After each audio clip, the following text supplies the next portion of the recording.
Hello and welcome back to You Are My Boro with myself, Dom Shaw and Scott Wilson, as ever, both from the Northern Echo, and looking ahead to the Championship return this weekend where Boro play Oxford United, the first of 8 remaining Championship games before maybe, possibly not a Championship playoff campaign. We'll get to that. We'll discuss that. We're going to have a look at the fixtures ahead and run through our predictions, see which points tally we can get Boro 2 and whether that'll be enough. And we'll reflect on the internationals and who's been doing what over the international break and any talking points to come from that. Do subscribe. If you're watching on YouTube and you haven't already, then just press the subscribe button below. And if you're listening on your podcast platform, then rate and review there. Are we doing, Scott, ready for the return of Championship football? You were in England. You were at Wembley for England last Friday. Yeah, I did one of the 2 England games, which was thoroughly uneventful. I did the Albania game. What have we learned from England beating Albania and Latvia pretty comfortably under Thomas Tuchel? I would argue very, very little. But we'll see how that rolls around. I mean, at least now we're heading into the make or break time, aren't we? You have these various international breaks at different stages of the season, and you kind of, gnashing your teeth to get back into it. Well, at least this time, once we are back into it, 8 games, make or break for Boro. Obviously, everything else in the league is going to be decided in that period. Getting a bit lighter, isn't it? Getting a bit warmer. This is the nicest bit of the season, isn't it? Games that actually matter, and where you can maybe rock up in a T-shirt at some stage. Oh, that's brave. That's brave. Not yet. We might get there by here, mightn't we? I think I'll still go 3 layers and a hat this weekend, but maybe by the final day. Just on the subject of internationals, Hayden Hackney scoring for the under-21s on Monday night. Good goal as well. It's just another string to his bow. There's been inevitable transfer links over the course of the last couple of weeks. Crystal Palace, Manchester United. They're not going to go anywhere between now and the end of the season, are they? No, they're not. And they're not going to go anywhere in the summer, are they? I mean, Boro have dug their heels in and held on to Hackney. There's been interest in him at various points, really, in the last, 18 months or so. It feels like probably a big battle for Boro this summer. Clearly, what league they're playing in will have a massive impact on that. If Boro are still a Championship club come the end of May, then I suspect it's going to be a real fight for them to hold on to Hayden Hackney, because, I mean, he's pretty much running the midfield for England under-21s at the minute. He's first pick under Lee Carsley. He obviously got the goal. He is one of the most desirable young players in English football at the moment, by dint of the fact that he is now a regular at under-21s. He's got quite a lot of Championship experience under his belt now. Yeah, it will be a battle for Boro this summer, won't it? And obviously Illing Jr. in the England under-21 side as well, which, he hasn't really, to be fair to him, had a chance to really explode onto the scene with Boro yet, has he? And yet, it increasingly looks like between now and the end of the season, he might end up being Boro's first choice left back. I mean, I know a lot's going to depend on Neto Borges and how long he has to stay at centre half and what that means in terms of his positional switch. But, Illing Jr., he came as a player who could play in a number of different positions. Was he a winger? Was he a wing back? Well, I'd say at the minute he's a left back, and that's probably where Boro are going to be looking at him between now and the end of the season. Well, we still haven't seen him on the left flank, have we? No. Which was a position he played most of. He played on the right in the early stage, played on the right at Sheffield United, and didn't look comfortable at all there. You would think if and when you get a centre-half back fit and Borges, or a couple of centre-halves back fit, and Borges can move to left back, you wonder whether Illing Jr. by that point has been able to settle, has got a couple of games under his belt, be it in the position he probably didn't envisage him playing when he first came in, and whether he will get a chance further forward. I know we touched on it last week, but credit to him for the way he's adapted it. Oh, absolutely, because he did have a rough start. That he was kind of thrown to the wolves really early on, by being thrust on the right hand side, position he never really played in his life in a Boro team that was struggling at the time. Let's make no bones about it. And he could have disappeared without trace. Then really, a young lad, back on loan. Obviously, he'd had the experience in Italy in the first half of the season. But like you say, fair play to him. He's knuckled down. He's looked pretty good at left back, I've thought. And obviously, you would think if he stays there longer term, he's going to be much better on the front foot than defending. But he's looked fine there, and clearly his attacking capabilities do give him a real string to his bow if he is going to play as a left back. And when you talk about the January signings there, and it has been difficult for them so far. We talked about Kelechi and Nacho last week, who's been a big disappointment. But in the defence of the signings, it's been a tough time for them coming into a team that was woefully out of form, a team that was decimated by injuries. So Carrick was having to make do and tinker and change week in, week out. Even when he did have players fit in certain departments, he was tinkering and making changes week in, week out, because he was clearly trying to find something like a winning formula. So Morgan Whittaker, for example, I've seen getting a fair bit of criticism. Well, yeah, he hasn't exactly hit the ground running, but you can't judge. There's no way you can judge a player like Whittaker on the first month, 6 weeks of what he's had to go through really so far at Boro. He just has not had the chance to settle, has he? No, not at all. And Carrick's been pretty open about that, hasn't he? Carrick said on a number of occasions, it hasn't really been ideal the way that these players have had to come and acclimatise and settle. Now, clearly with someone like, say, an Ian Acho, that's a problem because he's a lone player. He's only going to get a short amount of period to make an impact. If he doesn't make an impact in the next couple of games, there's every chance he disappears off at the end of the season and turns into one of those players that in 10 years' time, it's a quiz question. It's like, oh, God, yeah, Kelechi and Nacho played for Boro a bit, didn't 100%. he? Morgan Whittaker's not like that. He's signed permanently. He was brought in for the long term. Boro will give him the chance to settle and acclimatise. And he could be a massive factor in the next 8 games. Hopefully he will be. But you feel with Whittaker, a full pre-season, get into it at the start of next season, know you're here, bed yourself in with what's happening. That feels like more the time when he will be judged. It's almost like anything he produces in the next 8 games will be a bonus. Having said that, though, he is a player with plenty of championship experience. You'd like to think he could make a contribution to what Boro are trying to do over these next 8 games. Because the difficulty now, if I wouldn't say with any conviction now what Boro's front four will be on Saturday to play Oxford. Now, had Ben Doak been fit, you'd have said it's going to be Doak on the right. Conway is going to play up front. He's got to play. Will play. Yeah, he's the one. He will play. Azaz will play somewhere. Yeah. Will Bergzorg? Will it be Whittaker? Will Iheanacho keep his place?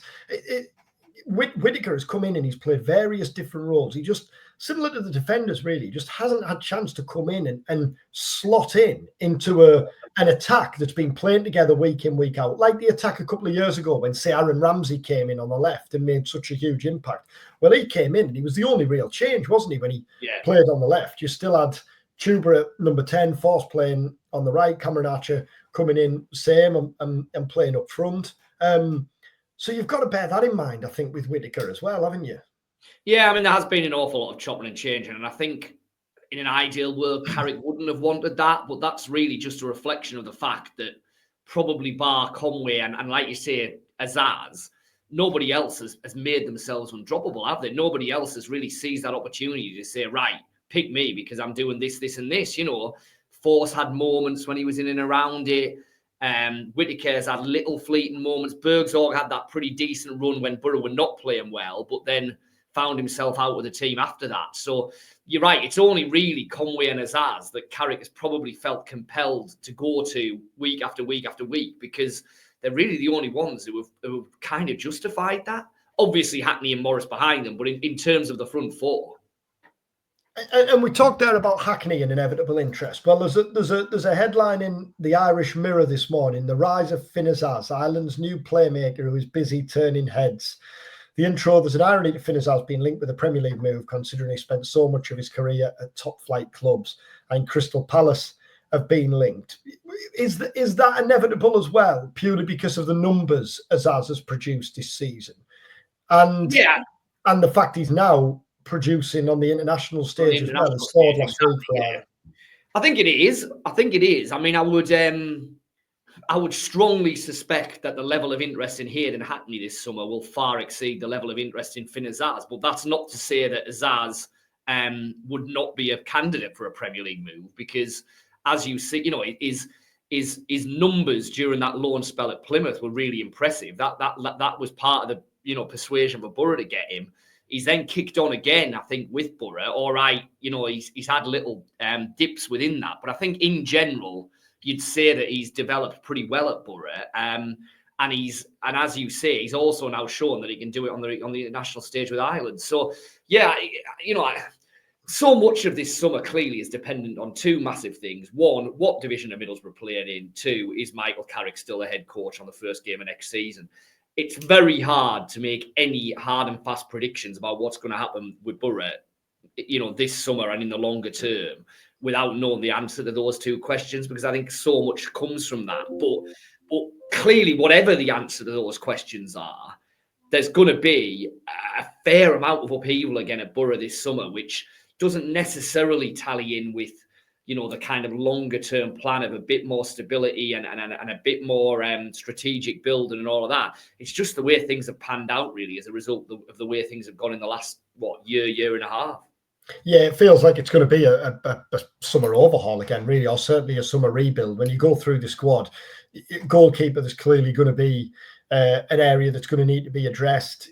Sol Bryn was number one. I was given the chance to establish himself as number one before his injury. Well, I'll just jump in there. I mean, do you think there has been suggestions knocking around this week that Boro have either asked the question or will ask the question of Bournemouth of Travers? I mean, do you think that's a deal that would happen? Could they afford him? Would he want? Would he go? Would he drop to the Championship if Boro didn't win promotion? And would Boro want to? I've just seen it as well just before we start here, so certainly I haven't asked the question on this. But would Boro want to stand in the way of Bryn? That's the thing.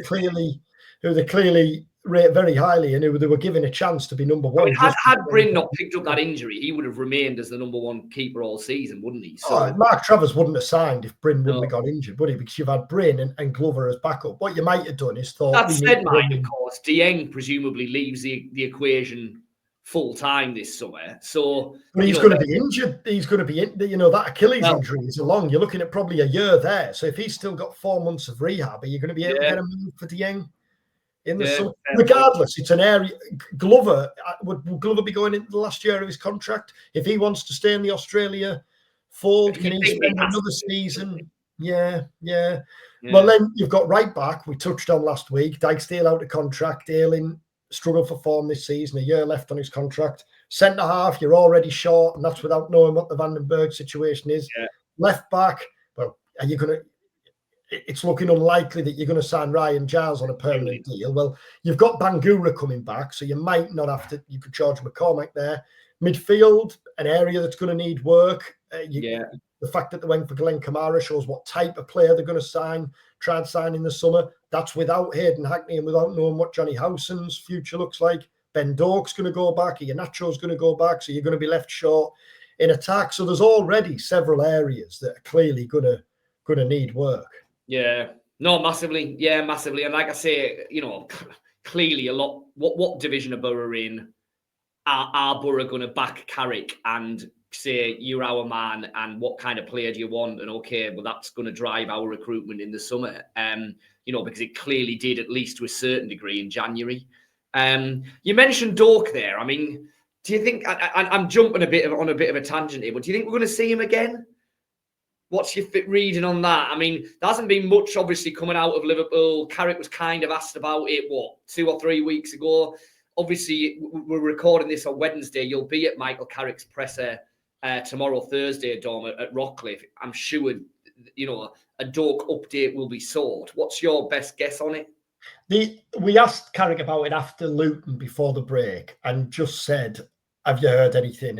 And he said, look, like we Liverpool are keeping us in close contact. I think his line was it could go either way, which is a very Michael Carrick response. I think it'd be more of a surprise if we did see Doak in a Boro shirt again than if we didn't.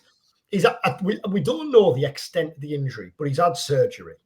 And that was early March. Now, at that stage, Boro clearly weren't giving up on the idea of him playing a game, but he's not going to be available for the next 4 or 5, is he? Well, then you're down to the last 2 or 3. Will Boro still be in with a shout then? Hopefully they are, but if they are, are Liverpool going to allow one of their star assets, really, of the future, a potential £30 million footballer, to rush back from injury and a surgery to play in a couple of championship games or to play in the playoffs? If he's ready, if he's deemed ready and fit, then I think Liverpool would give it the green light, be okay with it. But how realistic is it that we're on the side of caution? Yeah. We're on the side of caution, and it's like you say, you think, well, okay, if Boro get into playoffs, that's still over a month away. That's a month and a half away, and maybe there's a chance. But then, if Ben Doak's not kicked a ball for the best part of 4 months, do you then want to throw him into your biggest game of the season? And I know he's not a new signing. He knows how Boro play. He's trained with Boro, all of that. Yeah, fine. But would you want to throw him into a playoff semi-final without having kicked a ball? For the best part of 4 months, it'd be a big ask, I think. It feels like expect the worst. Anything else is a bonus, really, doesn't it? I think with that, and we will keep trying to get updates on it. But I think he's certainly not expected back imminently, is he? So you're looking at 2-3 games, and then you get to the last 4 or 5, and let's just see. On the subject of the running, then. We did a piece on the Echo site and in the paper this week on Boro's 8 remaining games and had a tilt. Yeah, it was your predictions, wasn't it? I'll get that in early. It was your predictions. It was my prediction. So here we go. I'm going to run through and make a note as we go. And I know you're famed, perhaps, at least in our minds, for your thorough predictions. Yes. Scratch that. Just give us a win, lose, or draw in each one, and we'll see what points tally you get to. Then we'll do mine, and we'll have a chat about whether that'll be enough, whether Boro are going to get in, and that sort of thing. Oxford home on Saturday. It's got to be win, hasn't it? I mean, listen, if Boro don't win at home to Oxford on Saturday, it feels like the whole rest of this process is going to be utterly academic and pointless. They have to beat Oxford on Saturday to have a realistic chance of getting in. And I think they will win. Blackburn away. Blackburn away. I mean, Blackburn have dipped pretty badly, haven't they? But Ewood Park, still a tricky play. I'm going to go draw. Leeds home. Loss. Wait there. What's my next one? I've lost my sight. Millwall away. Sounding like a good start, is it? Millwall away. Millwall away. Draw. Plymouth home. Win. Sheffield win. Sheffield Wednesday away. We'll get the goal difference next, mate. Sheffield Wednesday away. I'll go win. I think Boro could win. I suspect by then Sheffield Wednesday will have nothing to play for. I think their season will be done. The points total, I don't know where that would leave Boro in the table that I've got so far, but assuming that Boro still have a realistic chance of something, I think they can go to Hillsborough and win. So win. Norwich home. Win. I think Norwich's season will be completely done and dusted by that. Nearly is now. And I think they'll have given up the ghost, certainly on the travels. So I think a win. Coventry away. Coventry away. Loss. So you, like me, but through a different route, have got Boro picking up 14 points from the remaining 8 teams, which would get them to 68, which hasn't been enough in any of the past 10 seasons. Feels like you'd be very lucky to get in with 68, given how many other teams are in and amongst it, doesn't it? If it had been a league where there was massive gaps and it was effectively Boro up against 1 or 2 other teams, you'd say, well, maybe you can sneak in with that. This doesn't feel like a season where 68 is going to get you over the line. No, Sunderland are the only team. They got in with 69 a couple of years ago. Every 9 of the last 10, other than that, it's been 70 plus. I mean, some of them have been, I'm sure there was one. I have got it written down somewhere that was really high 70s, low 80s. Yeah. But it's clearly not going to be that.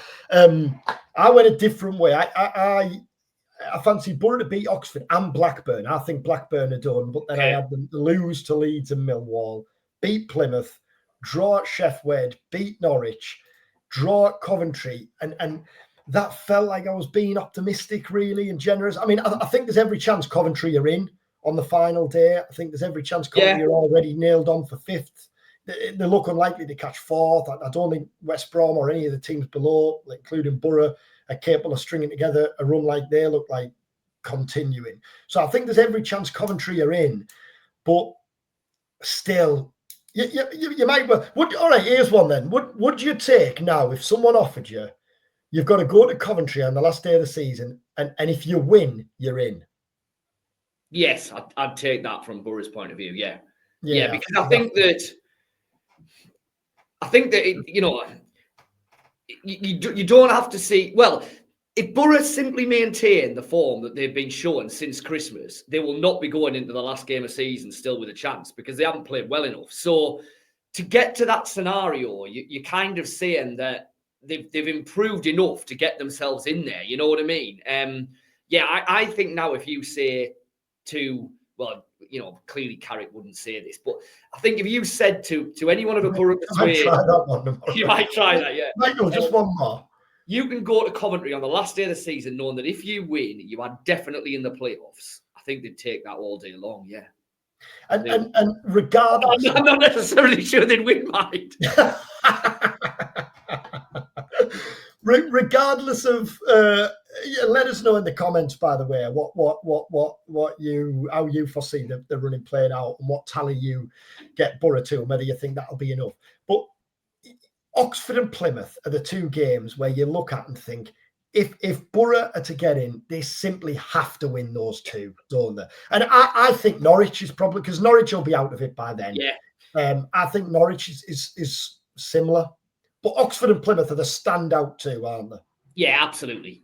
Yeah, they are. Because, they're the points that you're almost banking before you even start totting up the rest, aren't they? Because if you slip up on them, then all of a sudden you're probably talking about Millwall, Sheff Wed, Blackburn. You maybe have to win them all. Now, if you're not beating Oxford and Plymouth at home, how likely are you to go to, well, the championship's the championship. I'm not saying you can't do it, but yeah, it definitely feels like if Boro can't at least take 6 points from the home games against Oxford and Plymouth, then they're in real trouble, which is kind of why this Saturday, although it's not quite, it almost does feel make or break, because you're looking at it thinking, well, if Boro come out of that Oxford game and are even further behind the playoffs and the 3-point gap that currently keeps them away from it, then, with a game fewer to play, that suddenly then becomes nigh on impossible, doesn't it? If you're 4 or 5 points away with 7 games left, then that's a massive, massive ask. Yeah, and Oxford, when I was looking, I think they've had a good season. We touched on this last week, but when they sacked Buckingham, I remember thinking that's harsh. But Rowett's gone in there and done a good job, and there's still 4 points clear of safety, and survival will clearly be success for them this season. I think only 10 points of their 42 have come away from home. They're markedly better at home, aren't they? Yeah, on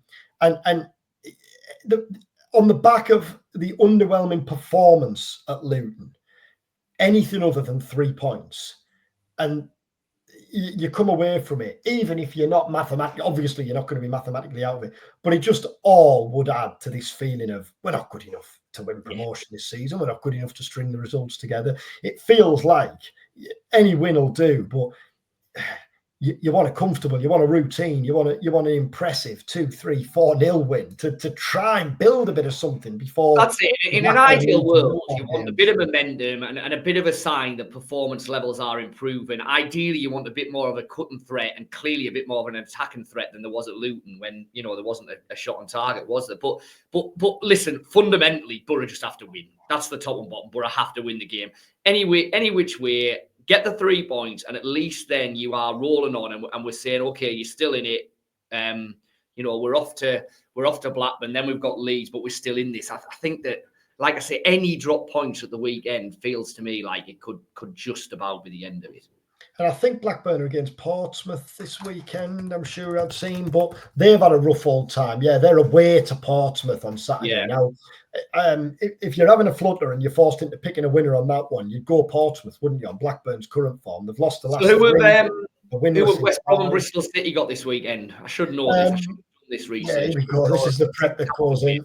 West Brom are away at Norwich. Well, Norwich don't. I already think Norwich are out of it, to be fair. They lost, didn't they, before the I mean, break? I guess the only thing is maybe in the same way that we're saying it with Boro, but even more so, this is the absolute last chance for Norwich, isn't it? You know what I mean? So maybe they will rouse themselves to a grad. I'd still fancy West Brom to get something there. Well, West Brom are at Norwich on Saturday. Bristol City are at Burnley. So Boro have clearly got the kindest game of those three. Yeah, absolutely, by a long way. Boro are 3 points behind those two teams, so that there is a chance Boro could finish the weekend level on points with both. Now West Brom have got slightly better, got 5 better goal difference, but that'd obviously be before a win and a defeat. And Blackburn against Portsmouth. Well, Blackburn are 9th, but they're 2 points behind Boro. They're 5 points behind the top 6. They've lost the last 3. They're winless in 5. They've lost John Eustace. Valerian Ismail clearly hasn't got the response he wanted. It feels at the minute like they're unlikely. It goes back to what I was saying last week. I think it's one of 3 now. Yeah. West Brom, Bristol City, and listen, it would, it would have a very different complexion, and I think we would be having a very different conversation if come 5 o'clock on Saturday, Boro are either level on points with West Brom or Bristol City, or say they've gone level with Bristol City because they've lost against Burnley and they're a point behind West Brom because they've drawn at Norwich. Well, that is a different conversation then if Boro have won their game. You know what I mean? It is. So give me them points again. Yeah. What about just before we wrap up? What about like pressure and expectation? And so Boro and West Brom, Boro certainly expected to be in the top 6 this season. West Brom clearly started the season with Carlos Corberán. The promotion was the aim this season. Bristol City were one of those teams who would have hoped to have mounted a playoff, a promotion push. But it feels like of the 3 teams, they're maybe slightly exceeding expectations compared to the other 2 who are absolutely not. Could that play in Bristol City's fit? They're in form as well.